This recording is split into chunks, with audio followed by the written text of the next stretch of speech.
It's like every time we think things can't get any more tense in the Middle East, something like this happens. Yeah, this Iran missile attack on Israel. Talk about a wake-up call, right? 180 ballistic missiles. I mean, that's not just an attack, that's a statement. Absolutely. And to really get our heads around it, we need to look at what led up to it. That's where these articles you sent come in handy, the Associated Press report, the analysis of Iran's missile tech, and the global reaction from Al Jazeera. Exactly. We've got to connect those dots. So the attack itself was on October 1st, but it was clearly a response to the assassinations of those key figures connected to Iran. Huge figures. And their deaths were a major blow to Iran's network in the region. Right, like Hassan Nasrallah, the leader of Hezbollah. Assassinated in an Israeli airstrike. Hezbollah, with their ties to Iran, have been a major force in Lebanon, so that's a significant loss. And then there's Abbas Nilfaroushan. A top commander in Iran's Islamic Revolutionary Guard Corps, the IRGC, he was killed in Beirut. The IRGC, they're like a branch of Iran's military, but with a lot more political clout, right? Exactly. They wield significant influence, so losing a leader like Nilfaroushan, that's a blow to their operations. And then, going back a bit further, there was the assassination of Hamas leader Ismail Haniyeh in Tehran. Back in July, and that sent shockwaves through the region. Hamas might operate mainly in Gaza, but their support from Iran is no secret. So Iran is calling this missile attack retaliation for those assassinations, but 180 missiles, that seems like a very aggressive response. It definitely goes beyond a measured response. This was about sending a message, a very loud and explosive one, that Iran has the firepower and the will to use it. And it's not just the number of missiles, it's the type, ballistic missiles, not the rockets we usually hear about from Gaza. Right, this is a serious escalation. We're talking about missiles like the Shahab-3 with a range of up to 2,000 kilometers.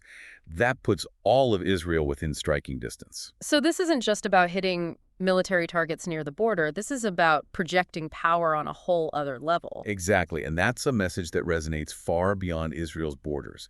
This was a clear signal to the region, to the world, that Iran is a force to be reckoned with, and they're not afraid to flex their muscles. And this Iron Dome that Israel has, it's supposed to be a game changer when it comes to defense, right? It's a pretty incredible system, actually. Imagine a network of radars, launchers, and interceptor missiles all working together. Okay, so walk me through it. How does it actually work? It's constantly scanning for incoming threats. When it detects a launch, it calculates the trajectory of the missile, and if it's heading toward the populated area, it launches an interceptor to take it out. So it's like a high-tech game of missile tennis. In a way, yeah, but with much, much higher stakes. And the crazy thing is, it all happens incredibly fast. In this case, Israel says their Iron Dome and other systems like David's Sling managed to intercept a significant number of those incoming missiles. And this is the scary part, not all of them. Yes, some missiles did hit central and southern Israel. And even though the reports say there weren't many casualties, this is still a big deal, right? I mean, does this tell us that these defense systems aren't as good as they're supposed to be? If they can't stop every single missile, what's the point? Well, that's a good question. I mean, it really shows you that even with the most high-tech defenses, there are still going to be gaps. And the success of something like Iron Dome, it's not just about the technology itself, it's about the sheer volume of threats it has to deal with. You know, when 180 missiles are coming at you, even if it stops 90%, that's still a lot of missiles getting through. So it's like they're playing the odds a little bit. Exactly. Plus, these systems are really expensive to operate. Each Iron Dome interceptor missile costs a fortune. Imagine having to fire multiple interceptors at each incoming missile. So yeah, maintaining that kind of defense shield, especially against an enemy that's willing to invest heavily in a large and diverse missile arsenal, that's a challenge. Which brings us back to Iran's missile program. The fact that they can even launch an attack like this is kind of mind-blowing. That article you shared about their capabilities, I gotta admit, it's a little unnerving. They've got missiles that can reach Europe. It's been a growing concern for a while now. Even with those sanctions they're under, they've still managed to build up a pretty significant arsenal. How do they do it? I mean, with all those restrictions, how do they get the technology to build these weapons? It's a combination of things. Sometimes they get the technology through back channels, sometimes they exploit loopholes in the sanctions, and they've also gotten really good at reverse engineering existing tech. So they're resourceful, you have to give them that. Yeah. But how good are these missiles? I mean, being able to hit something 2,000 kilometers away, that's one thing, but accuracy is a different story. That's the big question, isn't it? Iran says their missiles are incredibly accurate, that they can hit a target with pinpoint precision. But there's a lot of debate about that, especially when it comes to those longer-range missiles. Some analysts think they're still pretty inaccurate, especially at those distances. We're talking about ballistic missiles here, not guided missiles. Once they're launched, there's no redirecting them. They're basically aiming at a general area, not a specific point. Which would explain why they launched so many missiles in the first place. It's about increasing the chances of hitting something vital, even if they're not entirely sure where it is. Exactly. It's about overwhelming the enemy's defenses with sheer numbers. Even if their goal wasn't to cause mass casualties, the psychological impact of that many missiles raining down, even if most are shot down, it's terrifying. And that terror, that sense of vulnerability, is a powerful weapon in itself. It's a way for Iran to say, we're a force to be reckoned with. And the timing of the attack, right in the middle of the conflict in Gaza, that adds another layer to it. Because it shows they're supporting their allies, Hamas and Hezbollah, without actually getting directly involved in the fighting. Precisely. And it highlights how interconnected all of these conflicts are. Something that happens in Gaza doesn't stay confined to Gaza. It draws in these regional powers and has the potential to escalate incredibly quickly. And speaking of escalation, what's been the global reaction to this attack? Because I can't imagine the international community is just sitting back and watching this unfold. It's like the whole world is holding its breath right now, wondering what's going to happen next. Iran made a huge statement with this attack, but what do they do for their next act? And how does Israel respond without just making things even worse?